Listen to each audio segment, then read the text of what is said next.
I thought if Conor didn't get tired, he would win. And I think if Conor hadn't got tired, the entire fight would have looked like the first 3 to 4 rounds.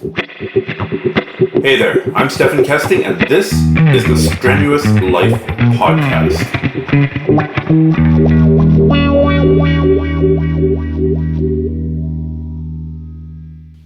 Ladies and gentlemen, here to join us to talk about the flat earth and to talk about the ancient lizard civilization that's actually governing all of humanity through shell corporations is skeptic, martial artist, very influential coach, Matt Thornton. How you doing, Matt? I'm doing great. Thanks for having me on. Very thrilled to have you. We've been talking about getting you on the podcast for quite a while, and I'm glad that we finally managed to get it all organized. Yes, for sure. So for people who don't know you, can you talk a little bit about your martial arts background? I mean, you're quite controversial and quite influential, and we'll talk about that after. But just take us through the very bare bones basics of the who, where, what, why, when of the start of your journey.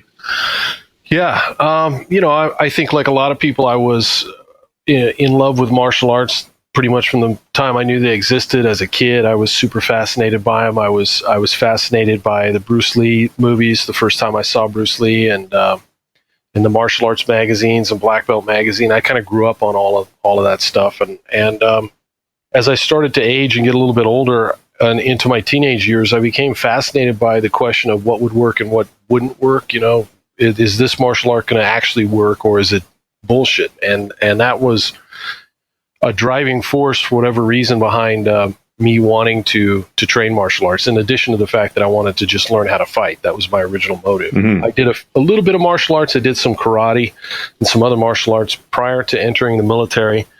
And then when I was in the Army, I did a little bit of boxing. And when I got out, I moved back to California. I had decided I was going to kind of train Jeet Kune Do concepts, and my reasoning behind that, and this was in the 80s, my reasoning... So just to go back, it's like, how long were you in the Army for? Yeah, I was in the Army for just under 3 years. But I got home, it was still the 80s, and I wanted to do something functional, and Bruce Lee's concept of Jeet Kune Do made sense to me because he was fighting in all 4 ranges, and I had a little bit of a boxing background, but I'd also been in fights with wrestlers and realized there was a big hole. And I like the idea, the kind of the utilitarian, aspect of Bruce's philosophy that he'd actually borrowed from different sources. So I pursued that, and I did that for a couple of years. I moved up to Oregon. I trained with all the Jeet Kune Do people here in Oregon. I partnered up with a friend, and then I started teaching, and at this time I was boxing at a pro-am boxing gym here about 5 days a week, and then teaching Jeet Kune Do concepts for my buddy who was an Inasano instructor. And I did that for about 1.5 years, 2 years, I guess. In that time frame, I got to meet a lot of people, and Burton Richardson, and spent multiple times with Dan Inasano and other people. But I started to become disillusioned by the philosophy and disillusioned by Jeet Kune Do concepts, and I was kind of breaking away towards my own thing, which, for lack of a better term, would have looked like very rough kind of MMA at the time. And that's when I ran into Fabio Santos, who was one of Holmes Gracie's black belts. And he was here in Oregon. He was in Portland, and he wasn't actually teaching jiu-jitsu. I think he was building boats. And he'd gotten a call from Rorion Gracie, who told him, get in shape because, in 6 months or so, I'm going to have an event, and then my school's going to be flooded, and I'm going to need you to come down here and teach for me. And he was talking about the first UFC. And had he trained at the Gracie Academy back in Brazil and then moved here? Yeah, to be honest with you, I'm not sure when Fabio moved here. His wife that he's been with for years is an American. And, of course, if you watch the old Gracie in action tapes, there's some footage of him fighting down there. But I believe that was after he'd moved from Oregon. So I think he went, I'd have to ask him, but I think he went from Brazil straight to Portland for work and with his wife. But his way of getting in shape was to put an ad out in the newspaper. This is pre-internet, for people to come try and beat him up, and he was going to pay you to kind of. It was one of the Gracie Challenge in the newspaper. And my buddy who was boxing with me at the gym brought the ad in, and he said, "Matt, look at this. This guy's willing to pay if we're going to go in and fight him, and we're paying, and we're getting beat up every day at the boxing gym. We might as well get paid for it." And I said, "Sure." And we went down there, and it turned out, Fabio was actually a really nice guy. The results were predictable. We'd throw some punches. He would take me down and mount me and then get a choke or armbar. And I immediately kind kind of fell in love with the art. I became a student. I was only able to take a few privates from him before he moved back down to Los Angeles. And sometime after that, and this was... But you had already been training at this point, and you had already been introduced to the ground. Yes. So, I think my first idea of what was going on in Brazil would have been in the 80s, and it was at a Richard Bastillo event, and he had brought this, I remember this VHS tape into the seminar, and he popped it in the machine there and played it, and it was just old Vale Tudo footage, and it looked insane at the time to all of us, but it was interesting. I think the first guy to bring it from that community over here to the United States, and this would have been late 70s, early 80s, was Hal Faulkner. And then, of course, Paul Vunak and some of the other guys were early proponents of the jiu-jitsu. And as soon as I met Fabio, I knew that was the way to go. But what really put me over the edge was meeting Hickson. And I attended a small event with him. I told this story a few times before, but I walked in and there was a bunch of judo black belts, and I can just consider myself kind of a striker at the time, and so the big gnarly judo black belt was kind of intimidating for me. And Hickson was Iron Manning him. He was rolling with one after the other, tapping him out. And after he went through a couple guys, I realized he wasn't using his hands, and and that's when I was just blown away. Of course, he and I rolled, and I went back. I remember I drove back to my school, and I went upstairs and I told my business partner and the other people what had happened. And I said, this is amazing. And for me, it was what I was looking for, because here was actually a martial art that was, was real in the way that being able to speak Spanish or play an instrument was real. It was real in the way that you can't fake. It was what Aikido talks about being, but can't really be, because it's based on make-believe. And I knew that this was the direction I wanted to go. And I was very, again, disillusioned by their reactions. I mean, at the time, it seems kind of silly now, but at the time, a lot of those guys were thinking to themselves, oh, he's never going to be able to close the gap on me. And, they just really had no idea. And so this was a sort of a JKD Concepts school. Yes. Yeah, it was a Dan and Asano affiliated school. So right around that time, I decided I just had to go my own way. I opened up my first school. I split it, the rent with a friend of mine who was a judo black belt, and I opened it in Salem, Oregon. It was really tiny little upstairs space. And all my peers and friends in the JKD community were pretty much telling me I'm never going to be able to make a living. Nobody wants to do this. There's a deep cynicism. I find this in all forms of superstition, but there's a deep cynicism if you scratch a little bit on the surface with a lot of those people. And their idea was people want to click sticks together. They want to collect certificates. Nobody really wants to sweat. Nobody really wants to do the kind of training you're doing, so you're going to go broke. I'm guilty of that. I never thought in a million billion years that jiu-jitsu would take off. I loved it, but I thought this was always going to be a niche thing because people couldn't stand their egos getting hurt. Yeah. And people wanted to be able to play make-believe games all day long. I never thought there'd be a market for, an area where you could be proven wrong. Yeah, no, for sure. And to be honest with you, I believed them at the time when they told me that. But I just could not bring myself to continue teaching things that I no longer felt were real. And so I said, my decision at the time was, okay, well, I guess I'm just always going to have a second job, and I'll just do this part-time in the evening. And it was over the course of the next 12 months, I was pleasantly surprised by, wow, there really is a whole bunch of people that want to do this. And eventually I was able to quit my job. That would have been 22 years ago, almost to the day. And I haven't had a real job since. So this is all I've done since then. Oh, congratulations. So obviously you enjoyed the experience of getting murdered on the mat and having your sort of theoretical martial arts knowledge shown up by stuff that you said. It's like Spanish. You either speak Spanish or you don't speak Spanish, as opposed to speaking in tongues where nobody can tell whether or not you're actually speaking a legitimate language or saying legitimate words or not. But do you think that there's a certain type of person who can't handle that feedback from reality as to your technique works, or that technique works but your training of it isn't on point? Or that technique works, your training's on point, but you're just out of shape and you can't do it.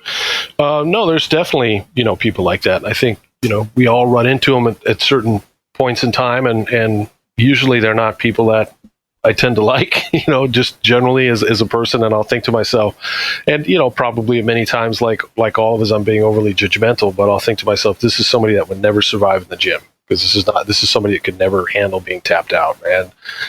And that certainly exists. But obviously there's also just this massive market of people who appreciate something that's real and will stick with it long enough to reap all the benefits that you can only acquire when what you're doing is based on reality. So, there's more than enough people that think like we do and want to train that way.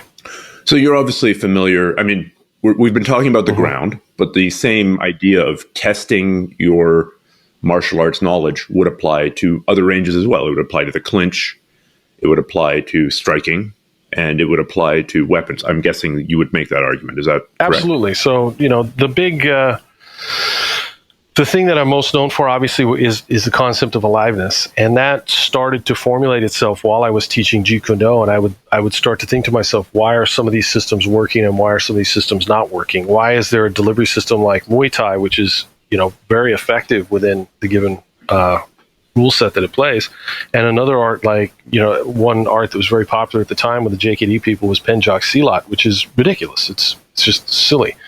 And, what really is the difference between these two things? And of course, the difference is in the training and in the alive nature of the training.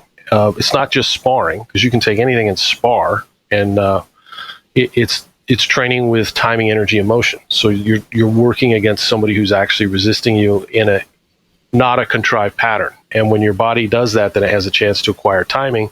And as you get superior timing, then of course, combined with efficient technique, then you can overcome somebody bigger and stronger. And that's how all fighting works. And it's the most easy to illustrate, I think, on the ground, because we can do it without hurting someone. Jiu-jitsu is beautiful in that sense, as you know, because you can control someone and not have to, with Muay Thai or boxing, hit them in the head, or with wrestling or takedowns, put them on the ground.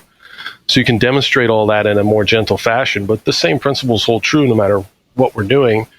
The ultimate answer to why something works and why something doesn't work is aliveness. And when you're training with weapons, or you're training in with law enforcement or military, where the stakes are higher, then it's even more important that training method's implemented, because the stakes are even higher at that point. So now the argument that I've heard that against sort of an aliveness, or at least a sparring-oriented method of training, is sure, you might be able to do that with your arm bars. You might be able to do that with your jabs and crosses. You maybe are able to do that with your elbows and knees if you have a sane training partner. But we specialize in bladed weapons. And you might even be able to do that with sticks if you're willing to do Dog Brother style sparring. But we specialize in bladed weapons, and you just can't spar this. You just can't train this. We have to do this in patterns. And I suppose a similar argument could be made for, we're handgun specialists. We are spear specialists. The stuff we train is just too deadly. And I mean, obviously, if you had to fight for your life and you were given the choice of having a sword and being able to cut the guy's head off versus box and grapple, you would probably choose a sword.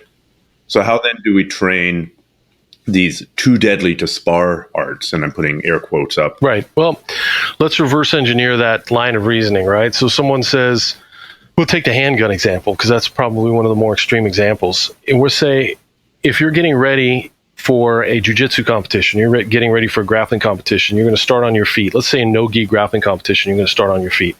There, we're going to be working hand fighting, we're going to be working some pummeling, we're going to be working clinching, and we're going to want to do it in a way that's not just in a pattern, because when you step out there in front of an actual opponent on the mat and there's a competition going on and you want to be able to do the best you can, you're going to need to know what that feels like to pummel and hand fight with somebody, and so that needs to be trained alive.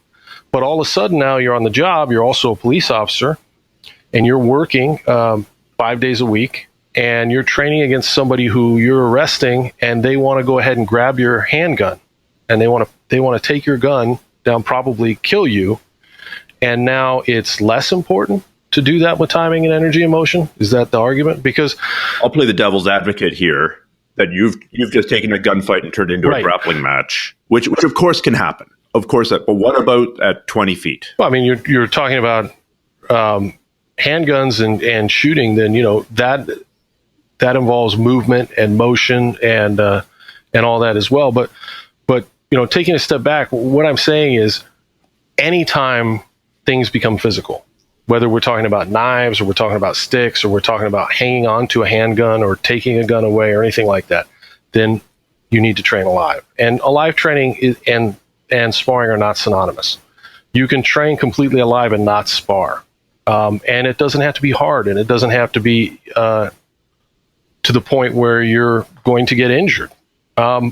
Two good jiu-jitsu players, as you know, and it takes a lot of skill to do it, but two highly skilled jiu-jitsu players, they can train completely alive and get lots of timing and go very soft and very relaxed and still get a lot out of it. And you can do that with anything once you learn how to do it. So I of course, over the last 25 years of my career, have heard all of these arguments before, and I'll go through them, but suffice it to say, none of them are valid. There's nothing that is too deadly to not be trained alive. There's nothing that the option to, let's say there's a different option that involves non-alive training would be better.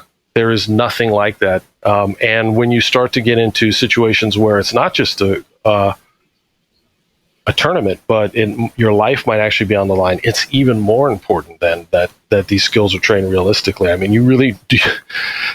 To not train police officers in handgun retention in a manner that's alive, to me, is almost criminal. Well, maybe part of it is a straw man argument on the part of the people who are lobbying this at you, saying, how can you spar? How can you machete spar?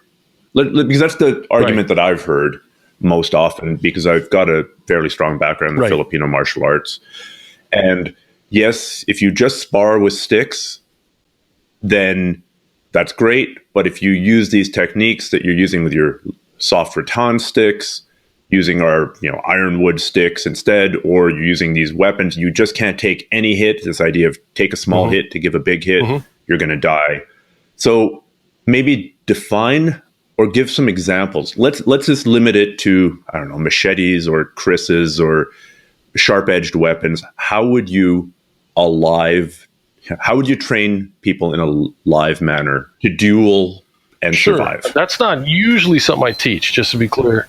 9 times out of 10, when we're doing anything knife related, we're dealing with defending yourself against somebody who has a knife and you don't happen to have one. And all of a sudden you realize it, usually because you've been stabbed, and you have to take control of the situation. And then that becomes wrestling. I mean, that's all about hand fighting and controlling a 2-on-1.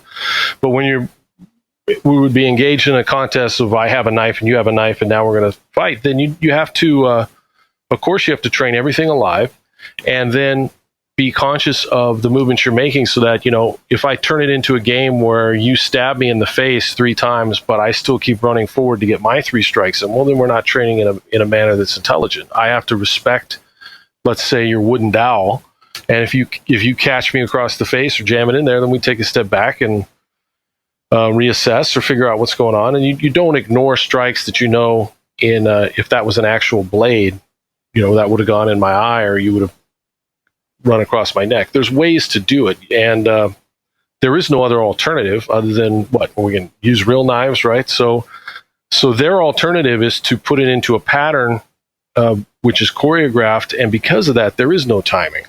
And to me, that's not an alternative. So actually, things like knife versus knife and stick versus stick, those are some of the easiest things to train alive, actually, because it's called fencing. Exactly. And the argument, and now I'm going to shoot down my own argument because I can't take it anymore. The counter argument, yes, we acknowledge that 2 people fencing on a piste, following the rules of foil or épée or saber or whatever, traditional European martial art rules that you're following, might not be exactly perfect for a combat situation in which you're dueling with poisoned blades in slippery mud, and you've got 30 seconds before you're in a multiple attacker scenario. But if you did have to fight that, would you rather be an Olympic level fencer or somebody who's spent an inordinate amount of time whirling a sword in the air and hopping around and stroking their beard to follow the Chinese kung fu form of General Quan? So with a little bit of adaptation, the reactions and the skills that you've developed doing Olympic fencing, which is incredibly limited in scope. You can't throw your blade. You can't entangle the guy with your cloak. You can't do all the other things that were probably done back in the day.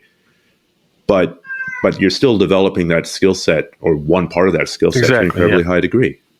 So I find these arguments ridiculous. But how would you train then? Sure. And I'm just enjoying the fencing thing. And how then would you train people? Say you had, people who were fairly good at Olympic fencing, to then get them to consider the other variables, like multiple opponents, like throwing objects that are in the environment, like, not equal weapons. How would you train quote, the real world? Well, we use the same training method no matter what we're doing, whether we're dealing with weapons or we're dealing with jiu-jitsu, or we're dealing with strikes. And that's the I method: introduce, isolate, integrate.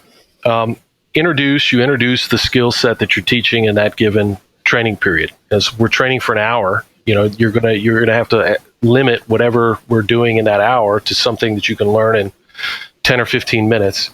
And the introduction stage generally means you can repeat it back to the instructor and do it mechanically correct when there's no pressure put on you. So you're able to... So here's how to swing a stick. Here's how to do an arm bar. Exactly. Here's how to do an underhook. Right. And my experience has been, even with large groups of people, if it takes more than 10 or 15 minutes to get a group of people to be able to do a movement like that correctly, you're probably teaching something that's, they haven't prepared enough for, something that's beyond their capabilities at the time. It's not fundamental enough for that group. But usually you can show just about anything in that time frame. Now, once you've done that, now it's time to put in some timing. And that's going to involve some drill that has timing, energy, and motion. So we figure out, for example, if we're working, if we're doing knife versus knife, as an example, fading back and cutting the hand as they swing at you, right? The classic, old school JKD calling movement where you're defanging the snake. So you might show the movement a few times, sure. Have them practice without resistance, 10, 15 minutes, and then we start drilling and have them moving around the way someone would actually move around, and swinging the dowel or rubber knife or, electroshock knife, or however far you want to take that aspect of it, while the other person, practices moving and striking the target. And then the last phase, and the majority of our classes are usually that part of it, the isolation phase. We like to spend a lot of time on that. Then the last phase is integration. And integration is when you provide the context of what you just taught. You put it back into the whole. And in this case, what are we training for? Are we training, Navy SEALs who, for some reason, all they had was their knife, and now they have to get into a fight in a, what's the environment? Or are we training in a more sporting context? So you have to give us the context of what we're working for, and then we would do that part of it. That would be the actual sparring part at the end of class. And we'll put some rounds in, and we'll learn from those rounds, figure out the mistakes we made or what the athlete or soldier needs to work on. And then we go back again, the next training session, to the introduction stage, back into the isolation, and we just keep building that way. And you can take anything, no matter how complex, and as long as you break it up into bite-sized chunks, put it into the I method and get people good relatively quickly. And it's real. It's real in the same sense of your ability to escape a headlock is real in jiu-jitsu. I would teach, fighting someone with a knife the same way I would teach escaping a headlock. You show someone the escape from a headlock, and then you put them on the ground, and you have someone hold their head and try and hold them down, and you have them escape. And you do round after round of that. And then at the end, maybe we start in that position, we wrestle to submission to provide the context. And that's how we teach everything. But for each art, especially the quote more deadly ones, you have to make certain assumptions. I mean, you have to make an assumption, for example, if we're drilling with a knife or sparring with a knife, what does one cut result in? Does that stop the match, or do we keep going, right? Is one stab to the stomach going to stop me? And sure. say that's the rule of that we're sparring with. The first good shot stops the exchange, kind of like a fencing match.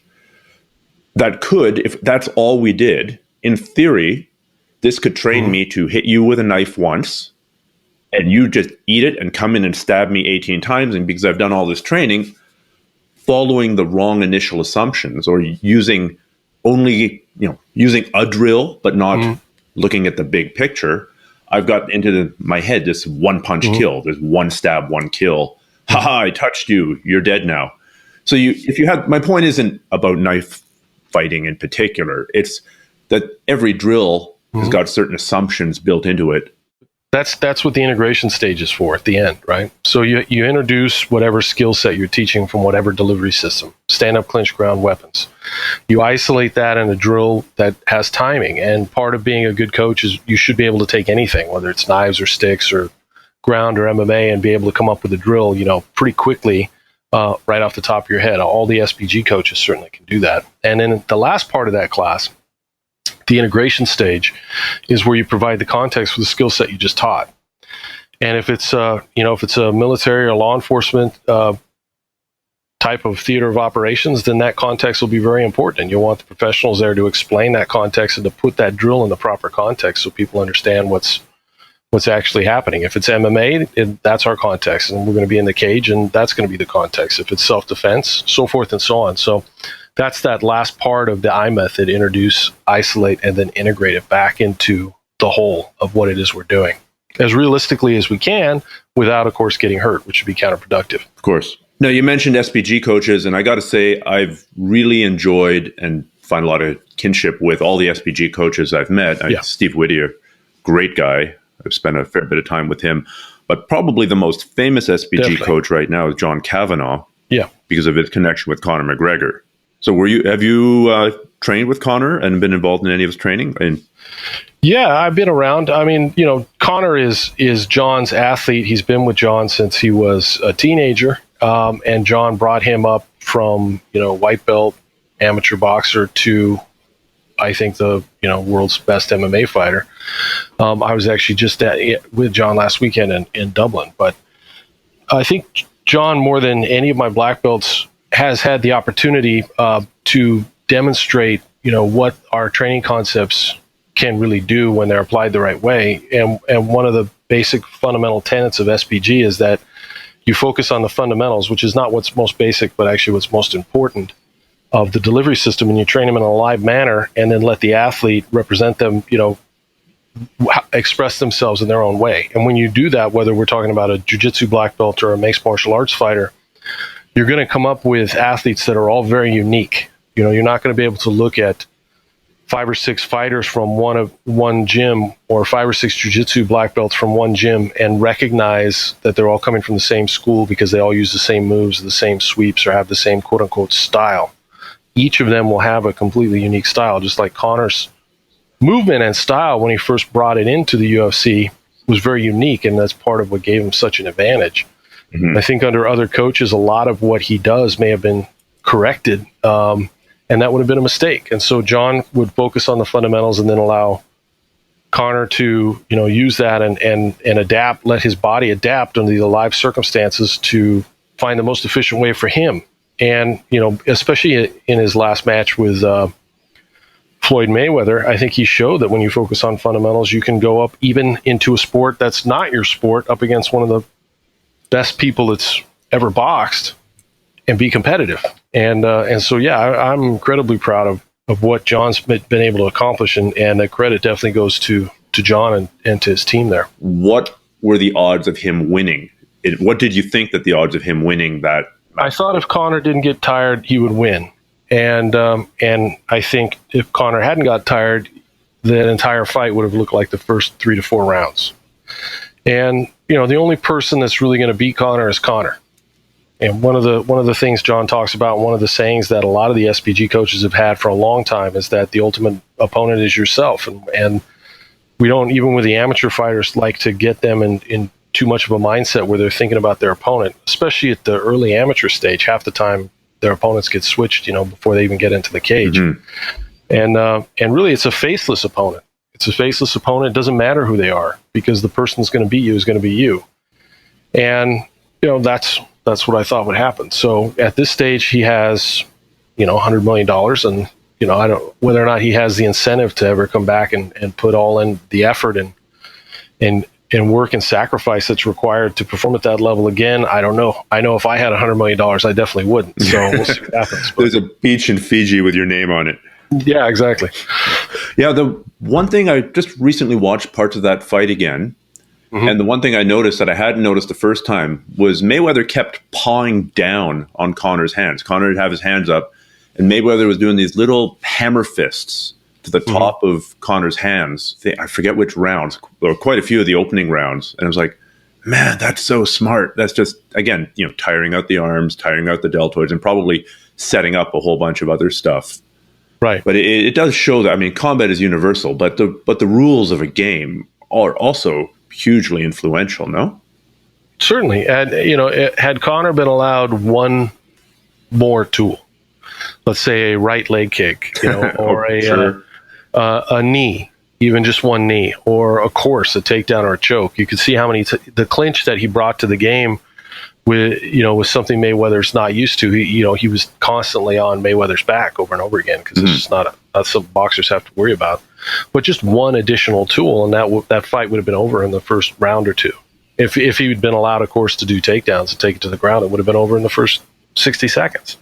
And so I think, of course, yeah. I don't think anybody out there disagrees with that. Not even the biggest boxing aficionados and Mayweather fans would disagree with that for a second. No, I think there were some crazy predictions from not from the MMA fans, of course, but from the purists, the boxing purists. So I think there's a turning point for the sport of boxing for some people to see, that some of the MMA athletes actually have a skill set with their hands where they can hold their own even at their own sport there. Well, I mean, there's only so many ways to punch somebody in the face really hard. The presence of the other things, like you said, change it completely. Well, not change it completely, but do change it. Sure. Bobbing and weaving when you've got knees coming up. Right. Very different thing than bobbing and weaving when there's no knees being thrown. Right. Having ducked right into knees.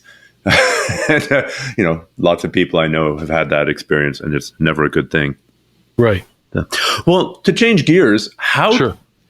You mentioned Pencak Silat, and I've trained Pencak Silat. I've gotten some stuff out of it. I think is actually where I got my omoplata from initially, like seeing it and going, I wonder if this would work in jiu-jitsu, and then thinking I discovered this move. Right.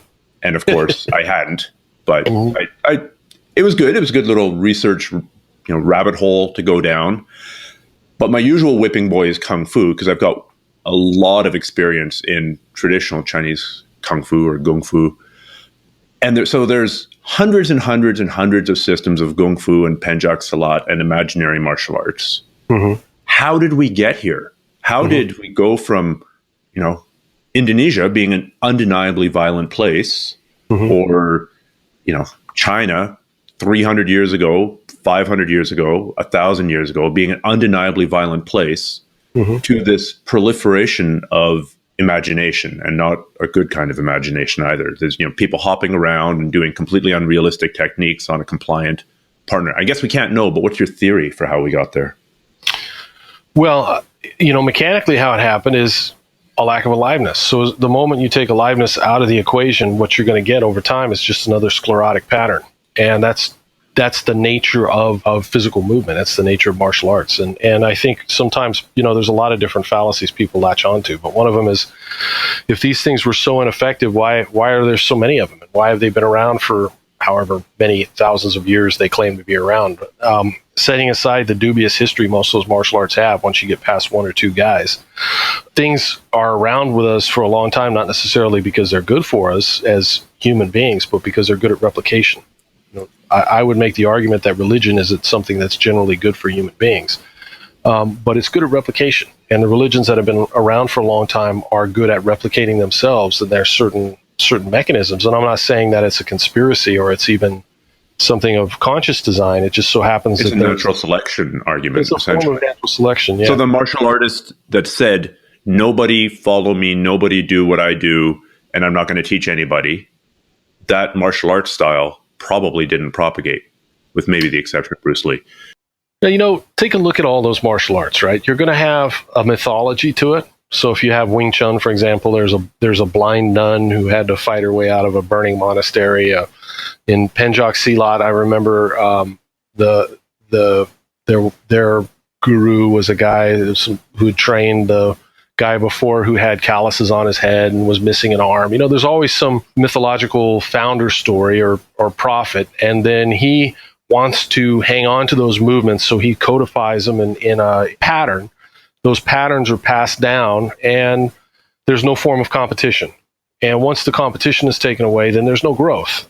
There's no growth, there's no pressure, there's nothing to grow against, there's nothing to grow with. In jiu-jitsu, as you know, we grow in a constant arms race with our training partners. You sweep them, and then the next day you have a harder time getting the sweep, and then they sweep you, and you're going back and forth, and you're growing together. Competition is actually, in original meaning, to grow together. And once you take the competition out of anything, then it ceases to grow, and that's what happens. And those kind of martial arts that lack competition but have all the trappings of religion, they even have the same uniforms, and you'll see that their leaders have funny hats, and it's almost identical in the way it replicates itself. And no questioning allowed. No questioning allowed, yes. And there's dogma, and there's a taboo behind it, which is why it's so odd. If you and I were engineers and our job was to build bridges, and we had a conversation, or you published a paper, or put forward some blueprints for a bridge, and there was other engineers that didn't feel that it would hold up to the specifications that you said it did, there would be a conversation that would occur back and forth. And sure, within science or engineering or any empirical field, people can become emotionally attached to their ideas and opinions, but certainly nobody jumps up and says, you shouldn't say that. You shouldn't. How dare you question my equations on how much weight this bridge can hold, right? But the moment we start talking about how to choke someone or how to defend your life if you're attacked, all of a sudden this taboo comes in, where there's some malicious intentions that are ascribed to you, and you're attacking someone's character. How dare you say that about Sifu or a sensei or guru? Insert whoever you want there. There's always a sacred cow, and that in and of itself tells you why it's dangerous. It's why those kinds of martial arts are dangerous, in the sense of they're not good for human reasoning. They're not good for human growth, in the same way that religion is dangerous. When you have a dogma that is unquestioned and where there's a taboo built around questioning it to begin with, then you have something that's not healthy.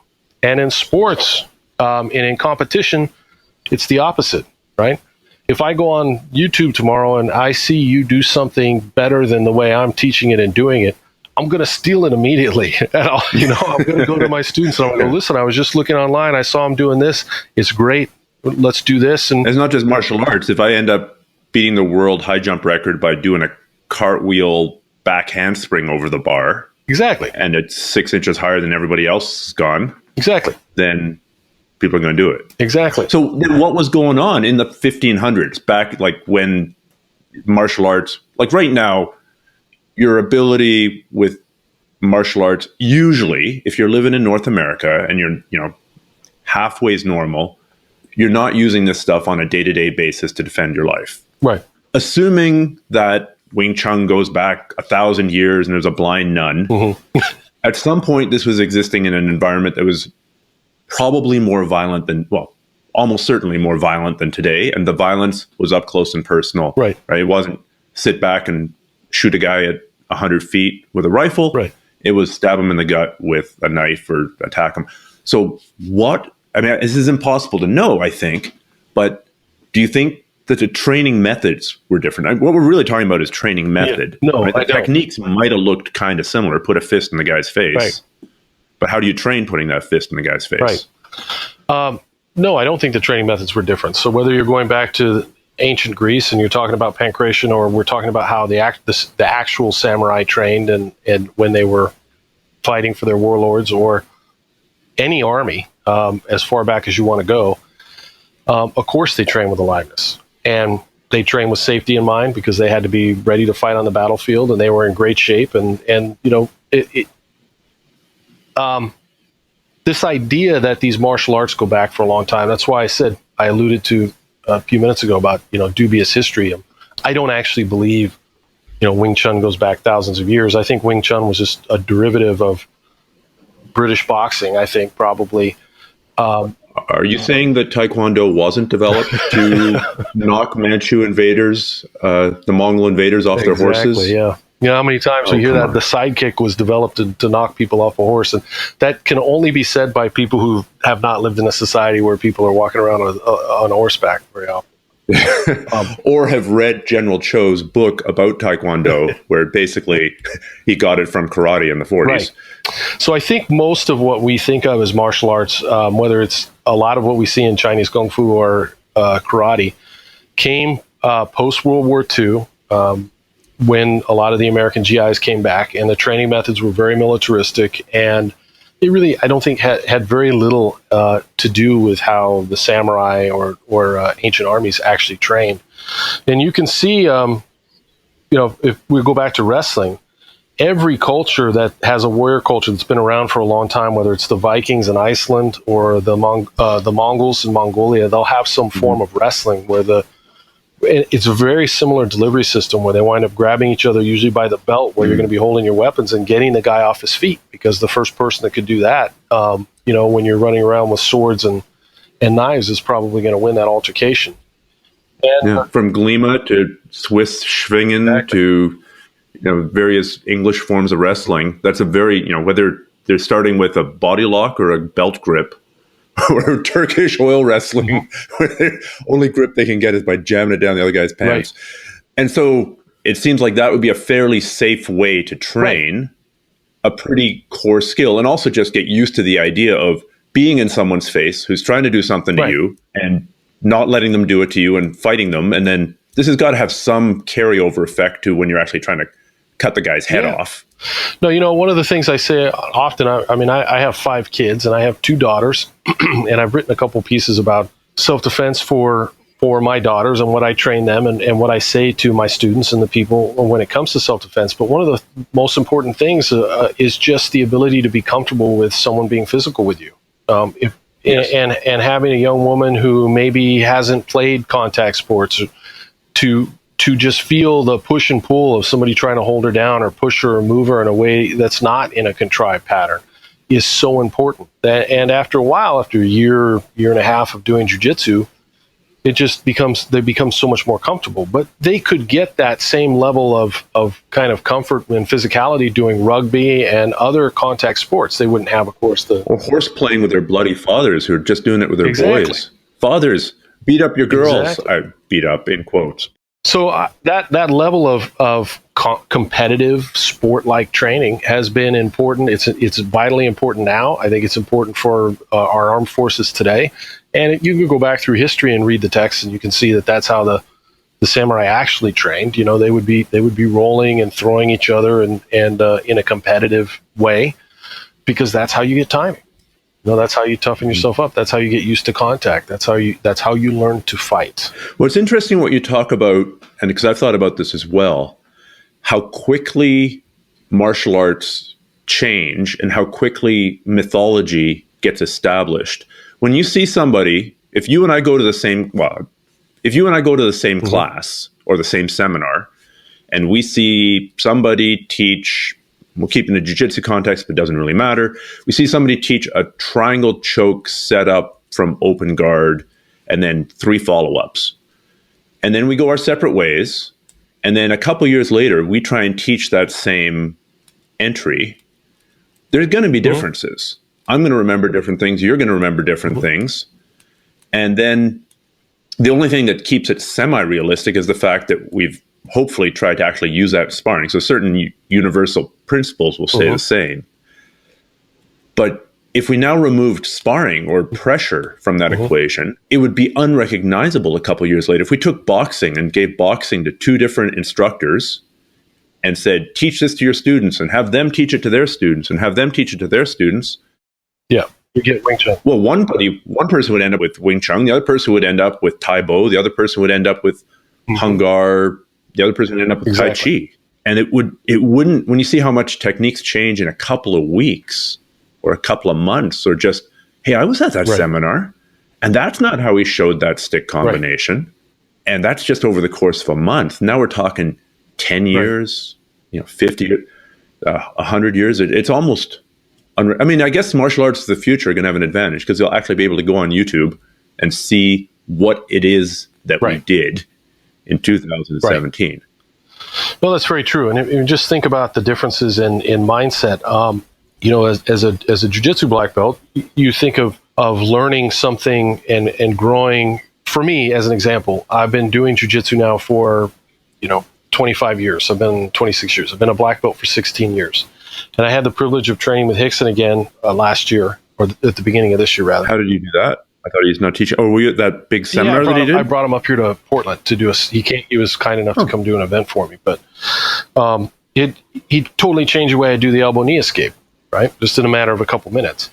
And to me, it was, one of those mind-blowing things. But what I love about jiu-jitsu is finding something new, some new detail, whether I figure it out on the mat with my training partner through movement, or someone like Hickson shows me and gives me a little bit of a shortcut.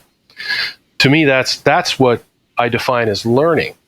And it's something that you earn. You earn it on the mat, and we both know that you don't actually know it until you're able to do it and you can feel it, and you've had hundreds of different times of doing it, and then you start to get an idea and you say, okay, I'm starting to feel comfortable with this. And it's a kind of a humility that any kind of a live training imposes on you, and certainly Brazilian Jiu-Jitsu does. And if you contrast that with what it was like when I was doing the Jeet Kune Do concepts, and by the way, I dog a lot on Jeet Kune Do concepts, but that just happens to be where I came from. And the reason why I started with them is because they were better than many of their traditional martial arts peers. So as flawed as they were still, they still got quite a few things right. But, back at that time, learning was equated to how many new notes you took in your notebook, how many new patterns you wrote down. Guys would attend a Dan Inosanto seminar, and they would have 6 pages of notes for four different double stick patterns and 6 different versions of disarming a knife from Puño Sombrada drill. And to them, that was learning. It was accumulating kind of and hoarding that, like, patterns was defined as learning. And to me, it was so clearly not learning. It had nothing to do with fighting. It didn't mean I had gained any actual skill in fighting. It's such a different mindset. And that mindset changes immediately as soon as you start training in art without aliveness. As soon as competition is taken out of the game, you just start collecting patterns. But I do know guys who learn all those double stick patterns and then go and spar the hell out of it. But I mean, of course, the vast majority of people who learn the double stick patterns are just happy to have, their 18 different variants written down in their book.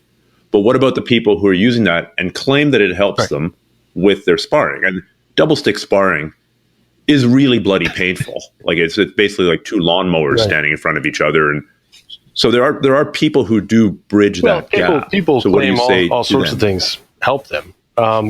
People will do Chisao and then claim it helps their boxing. But no, you can't replace time spent with an activity-specific movement.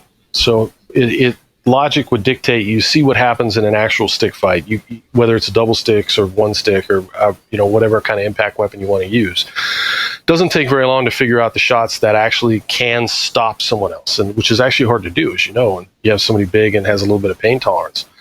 To be able to stop someone in their tracks, there's few different ways you can swing that stick, a few different ways you can move and do things. And once you have that movement, then you want to train those movements over and over again, not just collect more and more patterns. So that we take those movements, the functional movements that work in that environment, and then we, of course, isolate them with timing, and so we can practice them, so we can take them back through the I method. So when you don't do it that way, what you wind up doing is you wind up training one thing, and then when it comes time to spar, it looks totally different. And the naive person on the sidelines looks at them and says, why don't I see anything you're doing in these drills coming out in the sparring? And then they'll have some long, rationalization, and the smarter they are, the better they will be at rationalizing it. But there's no sombrada here. But they still manage to do the formula backwards, because form should follow function. Of course,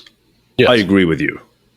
The devil's advocate case here again I'm going to take two examples, is that some motions, some, say, double stick patterns, are so complex that in order to have any chance of, maybe they are the next big thing in a stick fight, but you have to put a lot of time into drilling the actual motion or whatever function. Actually, the better example is Anthony Pettis's cage kick, right? The way he ran up the cage and kicked poor Benson Henderson in the head. I definitely like one of the moves of that year. But if he had only ever watched MMA fights and gone, or kickboxing fights, what works in MMA, he would have never come up with that whole strategy that some other people have now started doing. So how do you leave room for the innovation of the stuff if you're just only modeling the stuff that's already proven to work? That's a good question. And that, again, that's not what we're not just modeling the stuff that's proven to work. Let's use Conor as an example. I think we can all see that he brings a lot of tools to the table, which are, fairly unusual. He has a lot of movement in the way he does things that's unorthodox. And that wasn't something that he modeled from another fighter. That's not something he mimicked any more than I think that kick off the cage was. I think what happens is that you learn the fundamentals of the delivery system, whether it's stand up, clinch, or ground, and you get very, very good at those fundamentals, which involve distance and movement and timing and body mechanics and all that goes with that. And then through the process of a live sparring, your body starts to adapt, and the better you get, the more you can play, the more you can express yourself and find all kinds of different things that are going to be completely unique to you. I have, as of now, I think 16 black belts of my own. They're all completely different. I have two guys that were two of my first black belts from my school here are brothers who took basically the same classes. Very close in genetically, brothers obviously, pretty close in size. And they couldn't have more different opposite styles in terms of play. I only teach fundamentals. So they learn the same fundamentals of my class. And I try very hard not to veer from teaching fundamentals when I teach jiu-jitsu. And I always tell my instructors, if you begin the class by saying, this is something I like to do, you've probably already made a mistake, because it's not about what you like or what you do. It's about the fundamentals that drive the mechanics of that movement that are universal. And then you just give them that template and let them go out and express themselves and play. And there's going to be an infinite amount of variations that spring off that are unique. And if Travis tried to roll like Rick, or Rick tried to roll like Travis, these two brothers, they wouldn't be able to express themselves as the way they do now. They wouldn't be as good of a black belts as they are now, because really what you're looking at when you're looking at them roll is you're looking at their personalities come out. Travis's personality expressing itself on the mat, and Rick's personality expressing himself on the mat. And in that, Travis will do flying movements and, all kinds of different things, none of which I ever showed him. And I don't think he goes on YouTube. But these are things that he comes up with while he's rolling. So define fundamental then for me, please, Matt. Fundamental of a delivery system is something that everyone needs to know how to do, and more or less everyone is going to do essentially the same way. It's something that's going to transcend culture and geography, era, and even venue. So an example in jiu-jitsu would be elbow knee escape, right? Elbow knee escape is going to be the same whether it's in a parking lot, the same whether it's with a gi, same whether it's without a gi, same in MMA. There'll be variations on grips and different things you have to watch out for, different things you have to be conscious of. But the core movement and what makes that movement work when it's done correctly, mechanically correctly, so that you have leverage, that remains the same. And that skill set that you have to be able to do that movement, you carry that with you, whether you're in a high school gymnasium for a tournament or you wind up getting taken down and in a fight out in a parking lot. That's there with you as part of your body. Now, people will express that in a million different ways. They'll have all kinds of different setups and different times they like to use it. And some guys might, oompa and then go into an elbow knee escape, and other people will do this. And, who knows? And jiu-jitsu is beautiful in that sense, where everybody's going to have so much variation. But underneath that structure, that if they are really, performing the movement in its most efficient way, that remains the same. That's the delivery system. And that's what I love about fighting. That's what I try and teach. That's what I try and put in the curriculum. And the more I veer away from that and the more specific I get, the less creative and the less room for creativity I'm giving to my students. I'm moving from teaching them the principles of painting and then letting them paint to paint by numbers, and yeah. So would you call that jumping cage kick fundamental in any way, shape, or form? But if he did not have good fundamentals, he didn't have a round kick. He wouldn't have a jumping, flying, running up the cage. If all he did was see some other person that does a jumping cage kick, and he mimics the jumping cage kick and creates, a pattern drill to do a jumping cage kick, and then he's going to get clobbered. Somebody like Conor McGregor can do a spinning wheel kick to the head and potentially make it work and end the fight. Does that mean that I'm going to take the athletes in the gym and say, listen, guys, today we're going to work a spinning wheel kick? No, we're going to be working the fundamentals of distance and timing and motion, and out of that group of 30 people, here's a guy over here that every once in a while he throws this kick in or he has this movement, and that's beautiful. And I don't want to restrict that. I don't want to tell them don't do that. I don't want to be heavy-handed with that. I want to give them room to play and express themselves.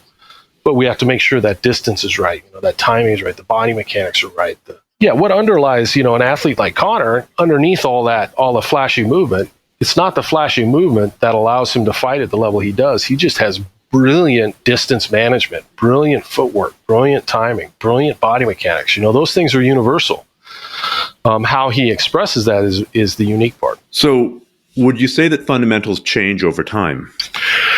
I think that I like to think of it as, I've been saying to my students the last couple of years, the older I get, the more I feel like I'm a jiu-jitsu archaeologist, as opposed to, I used to say jiu-jitsu scientist, but I don't really feel like I discover anything new. I think I'll go back and I'll look through, notes from training with Hickson, or see, what some of the older black belts are doing, and try and look at the movements that they have in common and the structure that underlies it. And I feel more like it's like I'm finding these old objects and kind of polishing them off and putting them there. But I guess that's my way of saying, no, I think they've been with us for as long as there's been people who've been very good at fighting. So if we were to go back again, I'll use Greek pancration. If they really were good, I don't know how good they were. I suspect, based on the amount of time that sport was supposed to have gone on, that they were pretty good.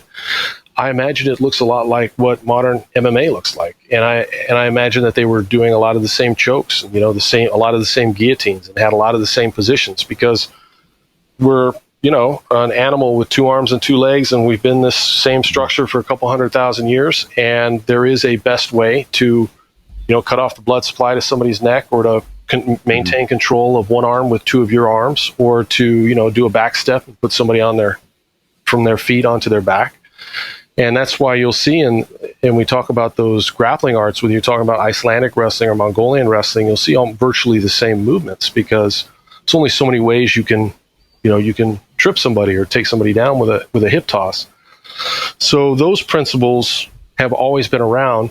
I think sometimes they get lost and then rediscovered and passed on by good coaches to the athletes. But rather than say it's something that changes, I would say it's something that gets discovered. You see, I think more for much of it, that's true. Mm-hmm. But then along comes something like the modern leg lock game. Now, people have been doing leg locks. There are photos of Helio Gracie doing the basic ankle lock. Right.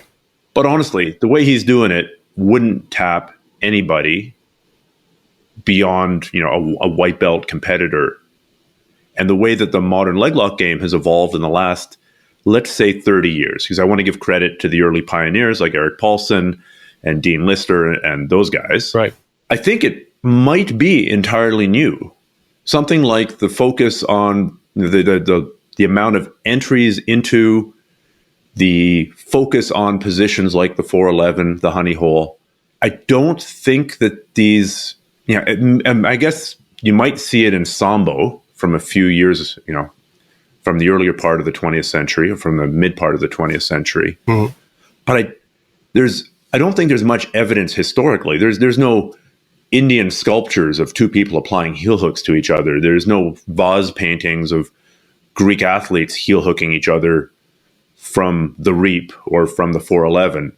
So I think sometimes, most of the time, fundamentals stay the same, but every once in a while, something new has got to be discovered, or at least vastly improved on because of technology, right? Maybe there was somebody who discovered that the 411 is a great leg lock position in ancient Mesopotamia, but he never put it on YouTube. And as a result, the next 10 guys didn't say, hey, that position would also work from here. And then it explodes, and there's now enough body of knowledge around that position and the attacks from that position to almost make it a required piece of understanding if you're going to be training at least no-gi or MMA. Yeah, so that's a good example that we can talk about. Let's talk about leg locks there for a second. So when I was prior to doing jiu-jitsu, the Jeet Kune Do guys were very much into Shuto. And yes, as was I. And so, you had all the lock flows and much of what you see and all the heel hooks and the figure fours and all that, you would see from Sambo and from a lot of the professional Japanese wrestling. And I agree completely that there's a lot of new entries into those that have come as a result of, the expansion of no-gi grappling. And that is certainly an evolution of the sport. I would never deny that. That's not so much what I mean when I say discovering things that are new. What I mean is this. I mean, when I first met Rickson, I was still doing, a lot of the Shuto and the different stuff. And I remember I was rolling around and I was tapping out a lot of my partners at this event with footlocks. They didn't know anything, and I was just doing badly done footlocks, and they were tapping out. And while I was doing it, I could see Rickson, who was Iron Manning next to me, watching me, watching what I was doing, kind of curious, and kept an eye on me. And then the next day we had more of a private training session, and he had one of his brown belts there named David Kavanagh, who's one of his very early black belts. And I think he said, I suspect, but, he motioned over to David, and David came over to me, and then David footlocked me, I think, 20 times in a row, probably just to make a point that they had footlocks. David's footlock entry was simple and simpler than what you would see now, but the mechanics that made that footlock work, the idea that you can control one leg with two of yours, those are the universal parts of the footlock. And what defines a good footlock isn't how many variations someone knows. That was the Jeet Kune Do method of doing it. Hey, this grip, and then they transfer it to the other arm, and then they go here and they turn it into a pattern like you would do with wrist locks, What defines a good footlock is your ability to control the other person's hips with your legs and to maintain control over that limb long enough to apply leverage to the joint and make them tap. And the principle of what allows you to control that leg, those fundamentals are universal. So now the analogy I often use with jiu-jitsu is that of a tree. You have the base, the roots of the tree, and then you have the posture, which is the base of the tree, and that's the fundamental position when it's done correctly so that you have maximum leverage. And then from any given posture and base, you're going to have different directions you can apply force. And there's never less than 2 and usually never more than 5, and those are the main branches off a tree. And posture and pressure, the different directions of force you can apply from posture, are the fundamentals, along with base. And from that springs an infinite variety of branches and trees. And it'll go off, and one guy will come up with a different footlock entry and a counter to that footlock and another counter to that footlock, and these become massive games that spread out. You can just imagine a tree with all kinds of, thousands and tens of thousands of branching limbs. And that growth will continue as the sport, evolves, and that arms race that we talked about before between competitors goes on. But underlying that structure is still that root trunk of that tree, the same directions of force and the same postures. And what I like to focus on teaching when I'm teaching jiu-jitsu to my students is the tree trunk itself and the base of the tree and the fundamental branches of pressure. And I like to let people figure out which branches they want to play in on their own. And in regards reverse engineering someone's style, I don't like to reverse engineer people's styles from inside their branches. If you're dealing with somebody who's for example has a very good butterfly hook, right? And one of my black belts is excellent butterfly hook, and he's been doing it for 12 years, 13 years. And so no matter what you do, when he goes to sweep or he goes to execute his movements, he's kind of used to it, right? Because he plays it every day. He's played it for 12 years. So he knows all the different counters people are going to do. So it's very hard to get a step ahead of him when he's in his butterfly guard game. But if you can remove his posture, if you can take him off posture by a couple inches, then his leverage is gone. And he can no longer apply any of that pressure with that butterfly hook until he gets that posture back. And that's addressing his game at the trunk of the tree as opposed to inside his branches. And that's the part of jiu-jitsu that fascinates me. And I'm not saying, that that's how, of course, everybody should do it, or that's the SBG way of doing it. That's my way of doing it. It's what fascinates me about jiu-jitsu. I think it's the most efficient way I know to teach jiu-jitsu, and it's logical to me. And the flip side is there's lots of people who teach those branches. So, YouTube is nothing but branches. You can go on YouTube and find 4,000 variations of different entries into 60 different footlocks. Blue belts are coming up with new footlocks all the time. But that structure of the roots and the trunk of the tree that make that position work, that allow another human being to control one leg with their two long enough to be able to apply a lock. That's what I find fascinating. And I find that to be the gold of jiu-jitsu and the much rarer thing, the much harder thing to find. You have guys like Henry Akins and a few others who try and focus on that part of it. But that's what I mean when I talk about a fundamental. And those principles, those don't change. But of course, the branches of the trees will continue to grow and sprout infinitely as time goes by and the sport progresses. Why don't we finish on the idea of evidence, right? Sure. So you think that you've got a great technique or a great concept that you're applying. But obviously, if you go and you're a reasonably big guy. How tall are you? 6'8". 6'8". How heavy are you? Well, it depends on the day, but I'd say right now probably about 270. What was it, like 4% body fat? Yeah. Okay, Yeah, so you're a big guy. You've been doing jiu-jitsu a long time. Yeah. You could pick a patently absurd technique and go into a class of regular white belts and destroy them with that stupid technique. Sure. And that would be an example. That'd be a false positive. Right. And then there are also false negatives. I could have a great technique and I could go try it on. It's like somebody learns a great technique or a great principle and they're a white belt or a blue belt and they go try it out on their brown belt nemesis at the club who's, 25 years old, 250 pounds, almost as shredded as you are, and it doesn't work. Right. And so that's a false negative. Right. Because it was supposed to work. So then how do we differentiate, evidence that points to the truth versus evidence versus false positives and false negatives? Sure. In a martial context or in life, if you want to extend it that far. Yeah, well, that's a good question. And I think that the way you do it in jiu-jitsu is the same way you would do it with any empirical subject or science. And so there's really three things we're looking for: universal, repeatable, and efficient, right? So I could go in and do something, or someone much stronger than me, they can go in and pull off a technique. Does that mean that technique is necessarily something you want to pass on? No. The first part of what I was talking about as far as fundamentals, and I'm talking about something universal, something that's going to transcend culture, transcend geography, transcend time, the structure of the movement itself that you're going to do whether you're a 110-pound woman or a 260-pound man, right? And then it needs to be repeatable.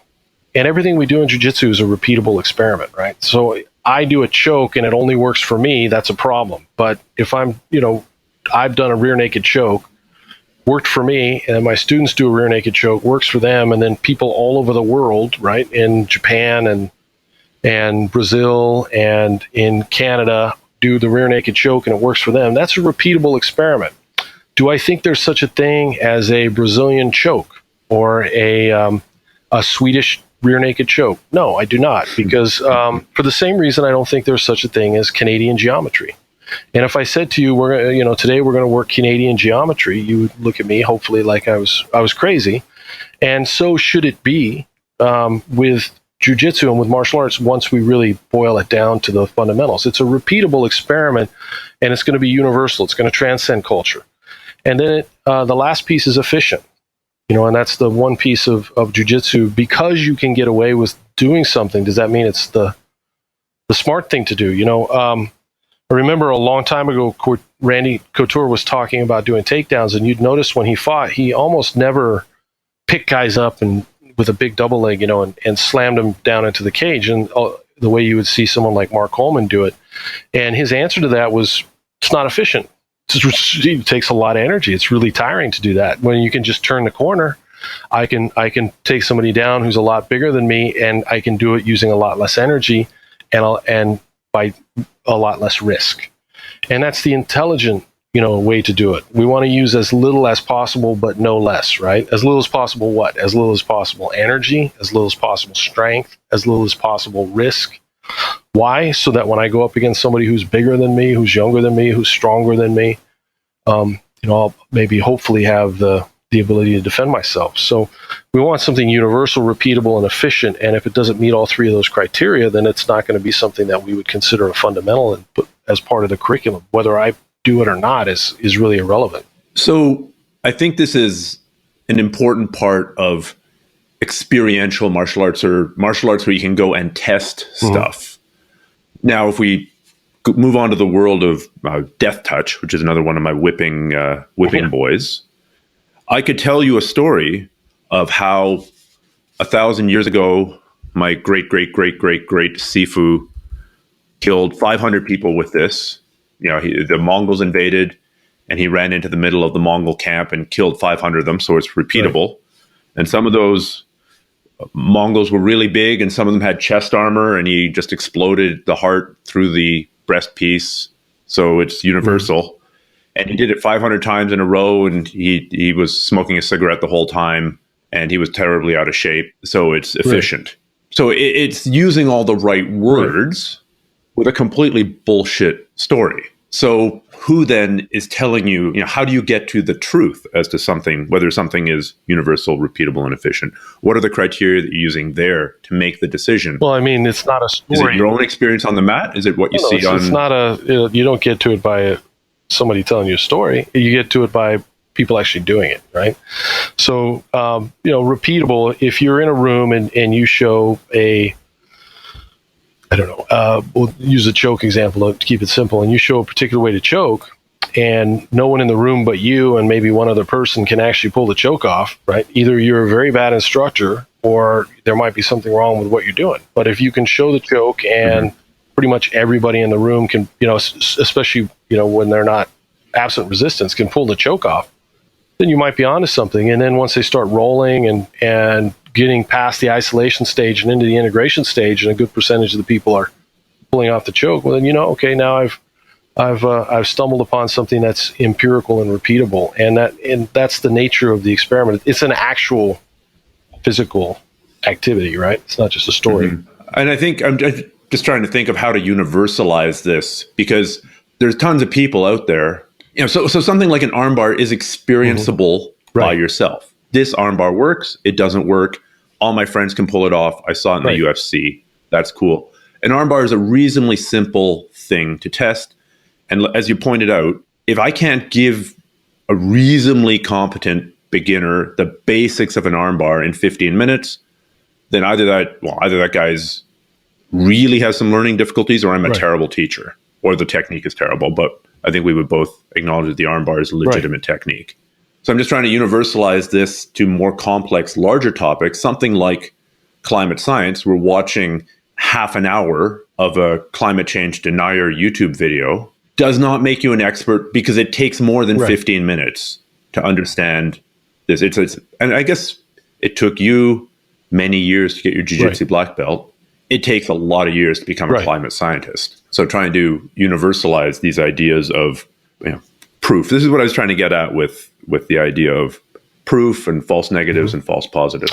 Well, I was actually just listening to one of the recent podcasts with Sam Harris, and he was talking about this as far as skepticism about experts. Yes, and that is one of his best interviews ever, I think.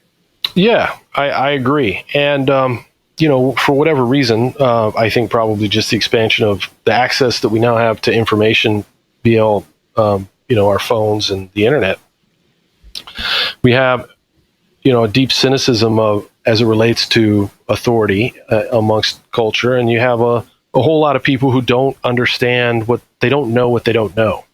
So yes, you could read a medical report or a study done on diet and a particular control group or whatever, but if you don't have an understanding of that particular field, and you haven't invested all the years and time to even understand a lot of the language that they're using, you're not going to walk away with any new insights based on that particular scientific study, because you're not even qualified to read it. And yeah, it's just a piece of information I think that people have to come to grips with in this day and age. Jiu-jitsu is so easy in comparison to something like climate science or, biology or all the other different topics that different people have to teach. In jiu-jitsu, we have it so easy because you can just bring them on the mat. You can show them.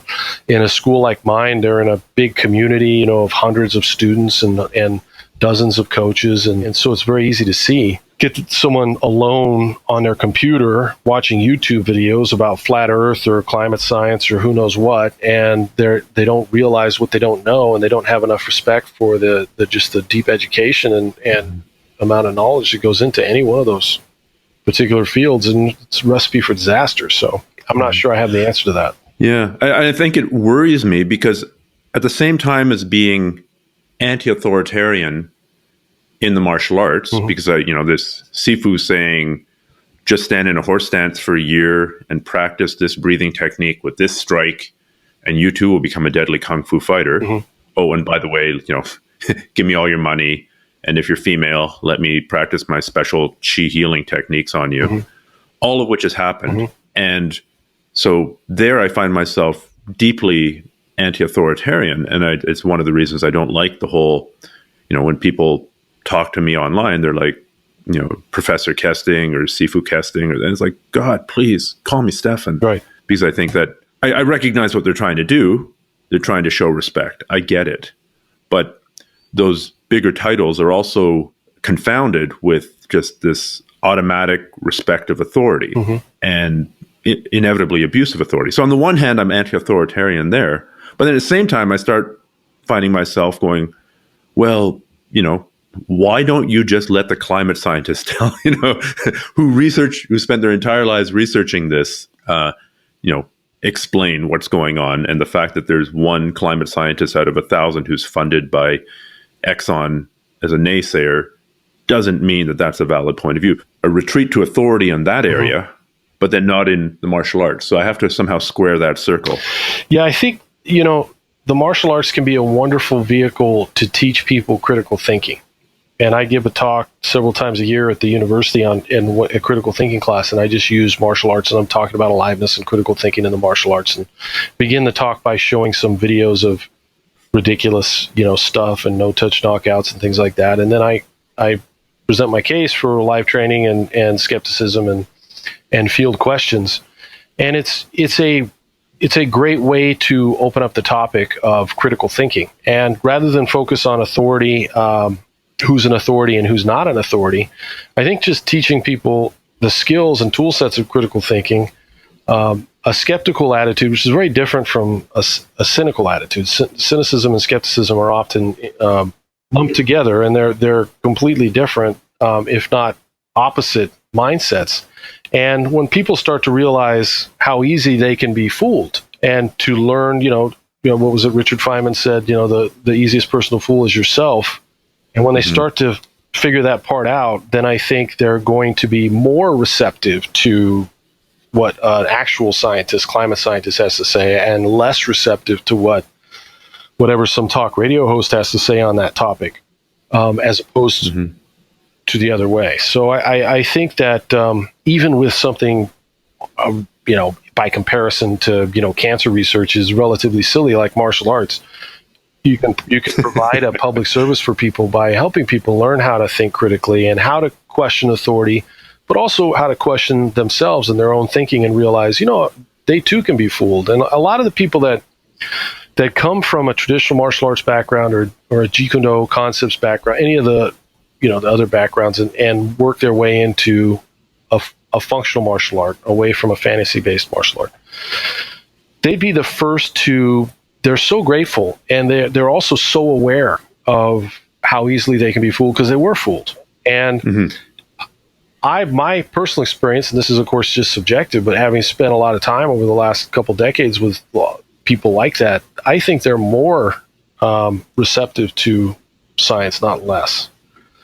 So that the people who I think you're gonna run into the biggest problems when it comes to to something like you're talking about, to climate science and bad information, are people who also tend to have, cloudy thinking when it comes to empirical evidence and what science means. And, they're kind of on the new age spectrum and like to consider themselves open-minded, but really just incapable of critical thinking and don't quite realize it yet, that kind of thing. And there's a maturing process and an educational process that they have to go through. And then they eventually realize, oh, okay, so this is how human beings acquire knowledge in a world where, some things are true and some things aren't in an objective way. And once they start to realize that, then I think they're going to be exactly the kind of person who's going to say, you know what, I'm not qualified to weigh in on this. Let me hear what somebody who's an actual climate scientist has to say.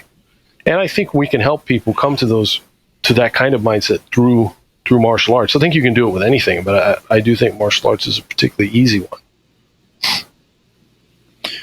Yeah, I think there might be some hope for humanity based on seeing kids, well, my own kids, for example, saying things like, well, this website says that, I don't know, this kind of dog is a good dog to have as an inside dog. And the website is such and such, so what it's saying is probably true, right? They're already doing that part of critical thinking, which is taking the statement and trying to evaluate the credibility of the source from which it's coming. And I think back in the day, I was growing up, I wanted to find out, I didn't actually want to find out about a dog breed, but if I had, I would have looked it up in the encyclopedia, and whatever the encyclopedia said, that would have been gospel, right? It says that corgis are a terrible dog to have unless you're the Queen of England. And there, I've just offended all the corgi owners that listen to this. But now, this website says corgis are good, and this other website says corgis are terrible. And so people are hopefully, there's an upside to this distrust of authority, and it's attempting to do critical thinking by comparing sources of information and doing a compare and contrast. I think, unfortunately, some people are just really, really, really want the status quo to be completely wrong, and they'd really like there to be a conspiracy of shape-shifting lizard aliens living in the tunnels beneath the earth, because that would be empowering in some way. Well, they would have figured something out, right? They'd be in the know. And if it's the aliens who are actually in control, then clearly they're not. And now someone's to blame. I guess you take the good with the bad. I guess people accepting that a source isn't gospel is a good thing, but then wildly accepting anything you read on the internet or any jiu-jitsu technique you see on YouTube may not be the best approach either. Really, people should just only watch me and only watch you on YouTube and only do those techniques. I think that's the clear answer. That'd be good. But would you be a Sifu or a Grand Poobah or usually I just go by my first name, and occasionally people will say coach, and usually they do it with, they mean it with some form of affection, and it's endearing, but it's never creepy. So I'm grateful for that. The only thing I would add, and I am certainly an optimist. I'm an optimist about everything, and I think one of the biggest untold stories of modern life is how much better everything is getting, and it just doesn't get the press that it should get. It's almost like it's a story that people don't want to hear. But whether it comes to poverty or life expectancy, chances of surviving pediatric cancer, the fact that you have a cell phone. And part of that progress, a huge part of that progress, has come, as we know, as a result of science and scientific method, which is exactly what you're talking about. And one of the things I try and always link together when I'm talking to people again is the connection that science has to competition. And I heard Daniel Dennett phrase it as the opponent process. And that opponent process, of course, is what keeps the functional martial arts functional. And absent the opponent process, we get into, like you said, Wing Chun and all the fantasy-based martial arts. And it happens very, very quickly. And so it is with science. You have to put forward your idea and your hypothesis and your tests and your experiment in front of a group of your peers. And then they try and tear that idea down. And at its best, it's a rigorous form of intellectual competition with the idea that is closest to what we can come to as far as the truth at this moment in time, moving to the forefront. And what is... And for sure, sometimes the wrong idea comes to the forefront. And that gets corrected by better science. And what is science if it's not a form of, competition? And I think when people start to make that link in their mind as well, then they have more of a respect for it. They start to understand, science isn't something that's based on authority the way religion is, or, the way cults are. Science is something that's based on evidence, and science is a competition. And that starts to help people, I think, especially if they're doing a functional martial art and they can see the effect that competitive rolling and competition has on their body and on their learning and on their growth and on the sport. And then they start to think of science in a similar way. I think it's a positive for everybody. Well, I've been in the belly of the beast. I've spent way too many years in a university setting. And I'm here to tell those people who think that there's some giant conspiracy that's, covering up some, that carbon dioxide is actually not warming the planet. The fastest way for me to make my name as one of the most influential scientists is if I could actually prove that. Because if 10,000 climate scientists, and we're just using climate science here because it's on my brain, but the same thing applies to, the Earth being round, or the age of the Earth, or dinosaurs, or whatever. So we'll go to paleontology. I could be the most famous paleontologist in the world if I could prove that T-Rex was running around in ancient Egypt. My name would, first I'd be ridiculed a little bit, but if I had a strong case, I would single-handedly change the field of paleontology. There's no conspiracy to hide. The system isn't set up to incentivize the dissident view from being squashed. I mean, sure, you might have a very strongly held belief that dinosaurs were around 65 million years ago plus, but if I had incontrovertible evidence, you would have to change your mind, and I'd be more famous than you. So if you got a better way to do the armbar and it works, eventually the truth will out, and there'll be some guy pulling it off in the UFC. So. All right. Well, we finally managed to drag it back to the UFC, so I think we can't leave it at a better place than that, Matt. Yeah, thank you. Thanks Appreciate so much for taking the time today. Podcast listeners, if you're listening, there's a good chance that you're into Brazilian Jiu-Jitsu. I hope that you are. It's the best martial art out there. But nevertheless, if you do Jiu-Jitsu, if you do grappling, if you do MMA, I've got a book out there. It's called A Roadmap to BJJ, and it covers the fundamentals of Brazilian Jiu-Jitsu. It covers the techniques and the positions. It's got checklists. It's a super useful resource, and it's completely free. If you go to grapplearts.com/book, you can download it. It's also on Amazon Kindle where you can buy it if you want to go that way, but I'm going to suggest the free route, which is grapplearts.com/book. Check it out. I get feedback almost every day from people who found this super useful in finally getting through and understanding the ground game, and it finally making sense for them, and it finally not being so intimidating anymore.